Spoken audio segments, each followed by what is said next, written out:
बलरामपुर के छांगुर बाबा की तरह ही उत्तर प्रदेश के बरेली से धर्मांतरण के बड़े खेल का खुलासा हुआ है। बरेली पुलिस ने धर्मांतरण कराने वाले एक बड़े गिरोह का पर्दाफाश किया है। पुलिस ने सरगना अब्दुल मजीद समेत 3 लोगों को गिरफ्तार किया। बताया जा रहा है कि इस गिरोह का नेटवर्क देश भर में फैला हुआ है, जो लोगों का ब्रेन वॉश कर धर्मांतरण कराता है। और तो और पुलिस ने इन आरोपियों के पास से एक दृष्टि बाधित शख्स प्रभात उपाध्याय को भी बरामद किया है, जिसका खतना कर उसे हामिद बनाए जाने की तैयारी की जा रही थी। पुलिस को आरोपियों के 21 बैंक खातों में लाखों रुपए के चंदे का लेन देन होने की जानकारी भी मिली। आरोपी गरीब और मजबूर लोगों को शादी कराने का लालच और पैसों का प्रलोभन देकर धर्मांतरण के लिए उकसाते थे और उनका धर्म परिवर्तन कराते थे। पुलिस ने इस मामले में 4 आरोपी अब्दुल मजीद, सलमान, आरिफ और फहीम को गिरफ्तार किया है। पुलिस को इनके पास से 22 खातों के जरिए करीब 13 लाख रुपए के चंदे का पता चला है। बताया जा रहा है कि आरोपी भारत के कई राज्यों में फैले नेटवर्क से जुड़े थे और वहां से भी इन्हें धर्मांतरण कराने के लिए आर्थिक मदद मिलती थी।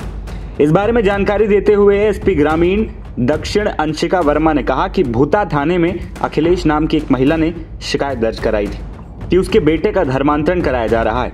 जांच में खुलासा हुआ कि हामिद और ब्रजपाल के साथ ही एक नाबालिग का भी धर्मांतरण कराया जा रहा था।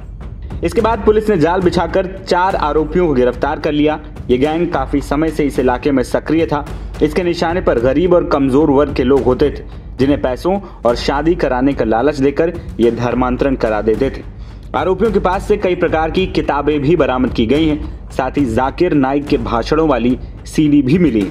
दिनांक 25 अगस्त 2025 को थाना भूता क्षेत्र अंतर्गत अखिलेश कुमारी नाम के एक वादिनी ने सूचना दर्ज कराई कि उनके दृष्टिबाधित पुत्र प्रभात उपाध्याय के संबंध में 4 से 5 व्यक्ति ऐसे हैं जो उनको लगातार शादी का मुख्यतः प्रलोभन देते हैं और उनको लगातार दबाव बनाते हैं उनके ऊपर धर्मांतरण करने का। इसी संबंध में जब पुलिस टीम द्वारा दबिश दी गई वादिनी की निशानदेही पर, तो हम फैज नगर के एक मदरसे में पहुंचे, जहाँ पे 4 से 5 व्यक्ति एक धार्मिक बैठक में बैठे हुए थे और वो इस तैयारी में थे कि प्रभात उपाध्याय का खतना कराकर उनको हामिद बना दिया जाए। इस प्रयास को पुलिस टीम द्वारा विफल किया गया है और जो घटनास्थल था उससे बहुत सारी बरामदगी हुई। वो कुछ इस प्रकार है। प्रभात उपाध्याय के पास से कम ऐसी 10 से 12 पुस्तकें बरामद हुई हैं जो धर्म परिवर्तन के लिए प्रेरित करती हैं।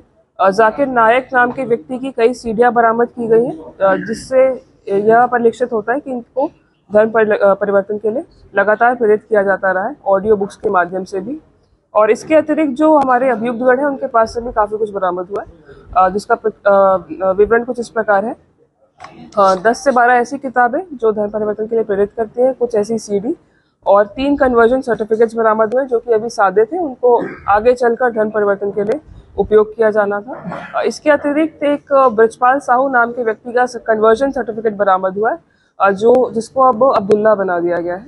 और उसकी जो माता जी है उषा रानी, उनको भी अब अमीना बना दिया गया। और उसकी जो बहन है राजकुमारी, उनका भी एक मुस्लिम व्यक्ति से विवाह कराकर उनका धर्म परिवर्तन कर उन्हें आयशा बना दिया गया है। ये जानकारी हमें प्राप्त हुई। इसके अतिरिक्त एक तीसरा केस भी संज्ञान में आया है जांच पड़ताल के पश्चात, जिससे यह इंडिकेट होता है कि एक नाबालिग लड़के का भी इन्होंने धर्म परिवर्तन कराने का प्रयास किया है और खतना कराने से पहले ही पुलिस टीम ने इस प्रयास को विफल कर दिया है और उसका जो धर्म परिवर्तन है वो सक्सेसफुल नहीं रहा है।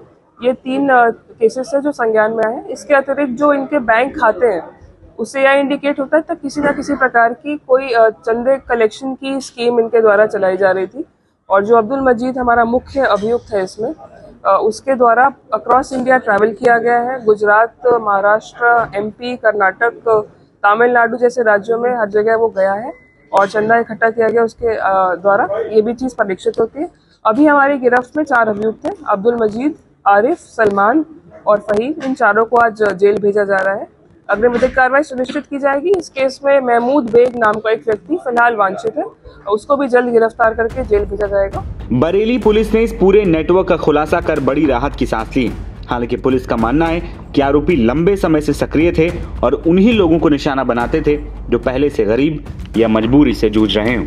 नवभारत टाइम्स की रिपोर्ट।